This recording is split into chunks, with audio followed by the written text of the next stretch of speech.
স্বাধীন রায়কে অসম্মান করার একটি সুপরিকল্পিত প্রয়াস ব্যতীত আর কিছুই নয়। নির্বাচন সুষ্ঠুভাবে সম্পন্ন হওয়ার 2 সপ্তাহ পর কিছু ছাত্র সংগঠন ও শিক্ষকগণের ফোরাম সংগঠন নির্বাচনকে বিতর্কিত করার চেষ্টা করেছে।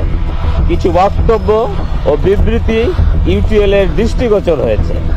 আমরা মনে করি এটি ঢাকা বিশ্ববিদ্যালয়ের 40,000 শিক্ষার্থীর স্বাধীন রায়কে অসম্মান এবং গণতান্ত্রিক অর্জনকে প্রশ্নবিদ্ধ করার একটি সুপরিকল্পিত প্রয়াস ব্যতীত আর কিছুই নয়।